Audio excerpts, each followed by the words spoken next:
Assalamualaikum warahmatullahi wabarakatuh. Hai bes-bes yang ada di luar sana, yang lagi makan, lagi minum, lagi menonton TV, dan kembali lagi nih sama kita berdua, saya Guri. Saya Vina di acara Q&A seputar hukum.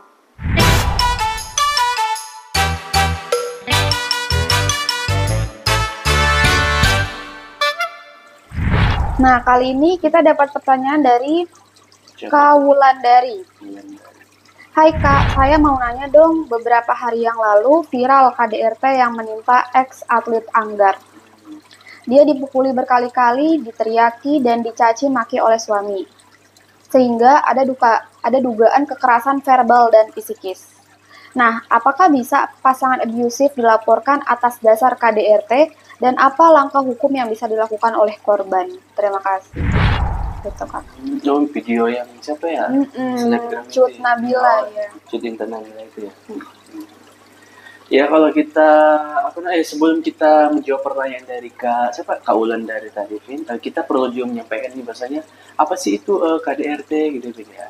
Ya jadi menurut Undang-Undang PKDRT, KDRT adalah setiap perbuatan terhadap seseorang, terutama perempuan yang berakibat timbulnya kesengsaraan atau penderitaan secara psikis, seksual, atau penelantaran rumah tangga juga. Terus termasuk ancaman untuk melakukan perbuatan terus pemaksaan dan juga perampasan kemerdekaan secara melawan hukum dalam dalam lingkup rumah tangga. Nah, perlu juga kita tekankan nih, Vin, bahwasanya Undang-Undang PKDRT ini berlaku bagi setiap orang tanpa membedakan jenis kelamin. Jadi, hukum KDRT ini tidak hanya berlaku bagi seorang istri aja, Vin. Jadi, berlaku juga untuk suami.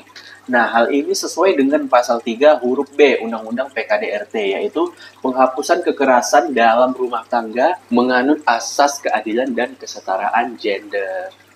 Kesetaraan gender yang seperti apa tuh, Kak? Jadi kesetaraan gender yang di sini itu suatu keadaan di mana perempuan dan laki-laki menikmati status yang setara dan memiliki kondisi yang sama untuk mewujudkan secara penuh hak-hak asasi dan potensinya bagi keutuhan dan kelangsungan rumah tangga secara proporsional. Nah, mengenai KDRT ini nih, Kak, ada nggak sih jenis-jenisnya? Untuk jenis-jenis KDRT ini ada, Vin. Jadi dikelompokkan menjadi 5 bentuk, yaitu kekerasan fisik, kekerasan verbal, kekerasan psikologis atau emosional, kekerasan ekonomi, dan juga kekerasan seksual. Untuk jerat hukumnya, Kak? Kalau untuk jerat hukumnya itu untuk pelaku KDRT ada namanya untuk pelaku kekerasan fisik dulu ya. Untuk pelaku KDRT kekerasan fisik dalam lingkup rumah tangga dipidana penjara paling lama 5 tahun atau denda paling banyak 15 juta rupiah. Nah, jika korban jatuh sakit atau luka berat, dipidana penjara paling lama 10 tahun atau denda paling banyak 30 juta rupiah. Dan jika korbannya meninggal, Vin, dipidana penjara paling lama 15 tahun atau denda paling banyak 45 juta rupiah. Nah, kalau untuk pelaku kekerasan dalam bentuk fisikis dalam lingkup rumah tangga itu dipidana penjara paling lama 3 tahun atau denda paling banyak 9 juta. Dan untuk pelaku kekerasan dalam bentuk seksual itu diancam dengan pidana penjara paling lama 12 tahun atau denda paling banyak 36 juta rupiah. Dan untuk penelantaran rumah tangga itu diancam dengan pidana penjara paling lama 3 tahun atau dendanya itu paling banyak 15 juta rupiah. Untuk mengenai pertanyaan dari Kak Wulandari tadi, apakah pasangan abusive itu bisa dilaporkan atas dasar KDRT? Ya, untuk abusive itu sendiri kan merujuk pada perlakuan pasangan yang sifatnya kasar, keji, menghina, atau melecehkan.